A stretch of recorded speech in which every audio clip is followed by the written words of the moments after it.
Bienvenidos, estamos a 29 de diciembre de 2025, la penúltima sesión del año. Y el ambiente en el mercado es curioso, ¿no? Sí, es muy particular. No es la euforia que a veces vemos a fin de año, pero tampoco hay pánico. Exacto. Se siente como una calma tensa, casi como una transición calculada, muy metódica. Los volúmenes son moderados, lo típico para estas fechas, la verdad. Pero por debajo de esa calma, los movimientos subyacentes son muy significativos. Justo a eso quería llegar. Nuestra misión hoy es desentrañar la narrativa que parece que se está formando para 2026. Vamos a seguir las huellas del capital institucional para entender la estructura de esta nueva historia de inversión. Esa es la palabra clave, estructura. Porque lo que estamos viendo no es un simple de balanceo de fin de año. Hay un posicionamiento muy deliberado. ¿En qué sentido? El capital está migrando, de forma muy sutil pero constante. Se mueve desde la tecnología pura, ya sabes, los nombres que han dominado los titulares, hacia los sectores que son la infraestructura física de esa misma tecnología.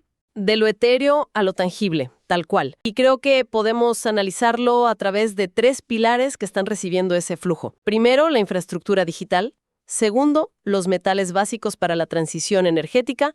Y tercero, en el extremo más especulativo, la nueva economía espacial. Me parece un mapa excelente. Empecemos entonces por la pieza más visible, el gigante del sector, NVIDIA. El ticker es NVDA. Hoy vemos un ligero retroceso, un 2% abajo. Un 2.07%, sí. La pregunta inmediata que surge al ver ese número en rojo ¿es una señal de debilidad o hay algo más detrás? Es algo más. Y es importante calificarlo como debe ser. Es una consolidación técnica saludable. No es una bandera roja. Para nada. A ver, explícanos eso. Una consolidación saludable. La mejor analogía es la de un maratonista de élite. Imagina un corredor que ha mantenido un ritmo increíble durante kilómetros y de repente baja la velocidad un momento. ¿Para hidratarse? Exacto, para hidratarse, tomar aliento y prepararse para el siguiente gran tramo de la carrera.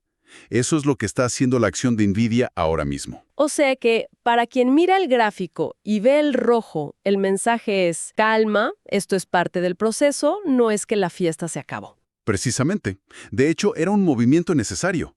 El activo estaba técnicamente sobrecomprado después de un rally impresionante. Este retroceso ayuda a digerir esas ganancias. Y supongo que el factor estacional también influye. Claro, siempre hay toma de ganancias en las últimas semanas del año. Lo crucial aquí es vigilar los niveles técnicos. Tenemos un soporte semanal importante en los $188 y uno diario en los 178.49. Mientras el precio se mantenga por encima, la estructura alcista de largo plazo sigue intacta. Y cuando hablas de mantener la core position, la posición principal, te refieres a no vender el grueso de la inversión que ya se tiene, ¿verdad? Correcto. La idea es no tocar ese núcleo de la inversión y de hecho ver cualquier caída hacia la zona de 180 a $185 como una oportunidad. Una oportunidad táctica de compra. Exacto. Pensando ya en el próximo impulso que podría venir en el primer trimestre de 2026. Y esta idea de una pausa para tomar aliento no la vemos solo en NVIDIA. Si miramos a otro gigante como Micron, MU, vemos algo parecido. Sí, el patrón se repite. Hoy está prácticamente estable, moviéndose de lado. Básicamente está construyendo una base muy sólida después de un rendimiento espectacular, más del 170% desde junio.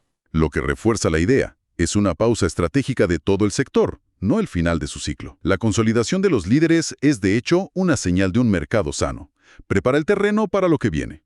Ok, aquí es donde se pone realmente interesante. Si los gigantes de los chips están tomando un respiro, el capital no se queda quieto. Eso nunca pasa. El dinero siempre está en movimiento. La pregunta obvia es, ¿hacia dónde está fluyendo? Y los datos de hoy nos dan una respuesta muy clara. Parece que la dirección es hacia lo que llamaste valor tangible. Y el protagonista absoluto de la jornada es el primer destino de ese capital, la infraestructura digital. El movimiento Digital Bridge Group, ticker $DBRG, es la prueba más contundente que tenemos. A ver, para un momento. Las métricas de DRG son de otro nivel. Una subida del 9.63% en un solo día, con un volumen masivo de 35 millones de acciones. Eso no es ruido de mercado. Eso es una estampida institucional. Y además se menciona un score de 100. Para quienes no conocen esa métrica interna, ¿qué significa exactamente ese número? ¿Es un indicador de momento? Es una excelente pregunta. El score es una métrica propietaria que combina múltiples factores: fuerza relativa, momentum del precio, volumen institucional y la calidad del patrón técnico. Un score de 100 es la calificación máxima. La máxima posible. Indica que un activo está en pleno breakout desde una base sólida, con un volumen que confirma la participación de los grandes jugadores. Es, en resumen, la señal de un breakout institucional en toda regla. Entendido. Es la luz verde más brillante que puede dar el sistema. ¿Y cuál es el catalizador fundamental detrás de esta estampida hacia Digital Bridge? Es la consecuencia directa del auge de la IA. La demanda de infraestructura física para inteligencia artificial y servicios en la nube está explotando. Hablamos de centros de datos, torres de conectividad, fibra óptica. De todo eso, Digital Bridge es el beneficiario indirecto, pero absolutamente esencial de todo este boom. Y aquí la analogía es clave. A ver, Si empresas como Nvidia fabrican los vehículos de alta tecnología, que son los chips de IA, Digital Bridge es el dueño de las autopistas, las estaciones de carga y los puentes por los que esos vehículos deben transitar. me encanta esa analogía. Sin su infraestructura, la tecnología simplemente no puede operar.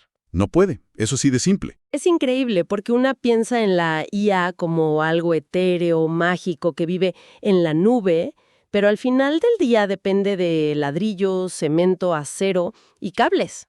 De infraestructura real y tangible. Ahora, una tesis tan sólida debe tener algún riesgo. ¿Cuál sería el talón de Aquiles aquí? Una desaceleración, quizá. El principal riesgo es macroeconómico. Este es un negocio que requiere una inversión de capital muy intensiva y por lo tanto es sensible a las tasas de interés. Claro, si la inflación vuelve a subir. Exacto. Si los bancos centrales se ponen más agresivos, el costo de financiar estos proyectos masivos aumenta y podría comprimir los márgenes. Ese es el principal nubarrón en el horizonte. Clarísimo. La dependencia de la infraestructura física. Y eso me lleva a pensar en el material del que están hechas no solo estas autopistas digitales, sino todo el sistema eléctrico que las alimenta. Es la conexión lógica. Supongo que eso nos lleva directamente al segundo destino del capital, el cobre. Y con él a Freeport-McMoRan, FCX. Es el siguiente paso en la cadena de valor. Y lo fascinante aquí es que la inversión en FCX no es una apuesta a corto plazo. Es lo que en la jerga llamamos un play estructural. Una jugada estructural. Sí, la tesis es simple y muy poderosa. El cobre es indispensable. No hay un sustituto real a escala para él. Es fundamental para la transición energética.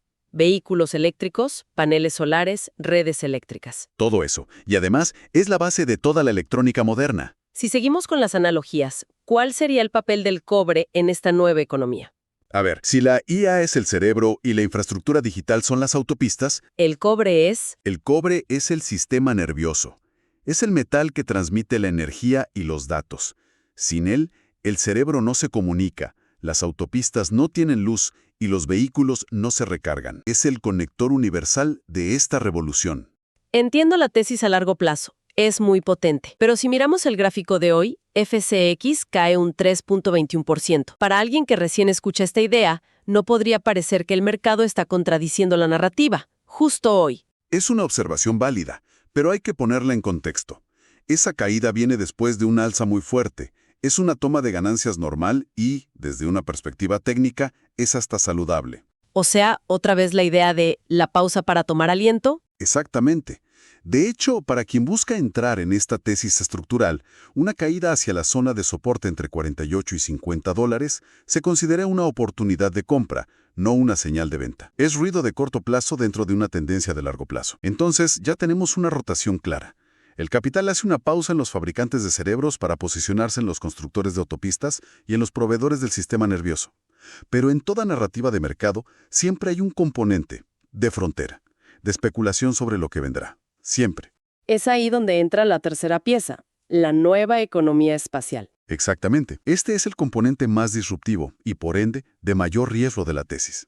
Aquí hablamos de empresas como Intuitive Machines, ticker LUNR, que hoy muestra una recuperación técnica sólida. Aquí ya estamos en otro terreno. Sí, este es un sector de empresas mucho más pequeñas, las llamadas small caps, enfocadas en misiones lunares, logística orbital, servicios satelitales. Junto a LUNR, otro activo clave para tener exposición aquí es Rocket Lab.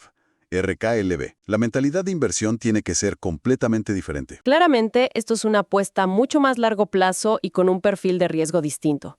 No es lo mismo ser dueña de una autopista, con peajes, que financiar la primera expedición a un territorio desconocido. Es una gran forma de verlo. Y si conectamos esto con la visión más amplia, si la infraestructura digital son las autopistas en la Tierra, la economía espacial es la construcción de los primeros puertos y rutas hacia un continente inexplorado. Es invertir en la logística para abrir mercados que hoy ni siquiera imaginamos. Es la verdadera frontera. Y por su naturaleza volátil y especulativa, la asignación de portafolio que se recomienda aquí es mucho menor, quizás un 5 a 8% del capital total, no más. Entonces, juntando todas las piezas, la consolidación en los líderes, la rotación agresiva hacia la infraestructura, los materiales esenciales y esta apuesta más medida en la frontera espacial, ¿cómo se traduce todo esto en una estrategia de portafolio coherente para arrancar el 2026? La tesis de inversión para 2026 es la convergencia de estas tres grandes fuerzas. La clave es no verlas como apuestas aisladas, sino como partes de un mismo ecosistema. Tienes la transformación digital, con el poder de cómputo de NVDA y la infraestructura de DBRG. Luego, la transición energética, con el cobre de FCX. Exacto. Y finalmente, la nueva economía espacial, con el potencial disruptivo de LUNR y RKLB. Para estructurar un portafolio al inicio de 2026, una distribución basada en este análisis podría verse así. Desglosémoslo. ¿Cuáles serían los pesos para cada sector? Claro. Primero, el peso mayor, entre un 15 y un 20%, seguiría en semiconductores. Siguen siendo el motor. Ok, el núcleo. Segundo, un 10 a 12% en infraestructura digital. Se perfila como el nuevo liderazgo. Tercero, un 8 a 10% en metales y materias primas, con el cobre a la cabeza. ¿Y la parte especulativa? Esa es la cuarta parte, entre un 5 y 8% en el sector espacial. Para equilibrar, es prudente tener un 15 a 20% en sectores defensivos, como consumo básico o salud. Y finalmente, algo muy importante. Me llama la atención que, sumando todo eso, queda una porción considerable, el efectivo. Exacto. La recomendación es mantener entre un 20 y un 25% del portafolio en efectivo. Es una porción bastante grande, y la idea es tener pólvora seca. Para aprovechar las oportunidades.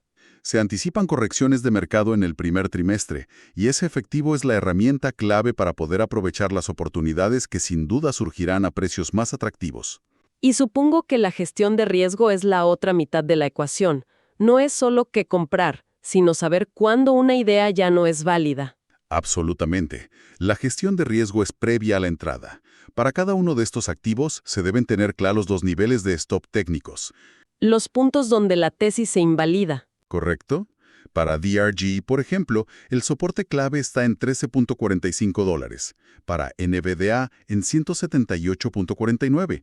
Si el precio cierra por debajo de esos niveles, la estrategia dicta reducir la posición.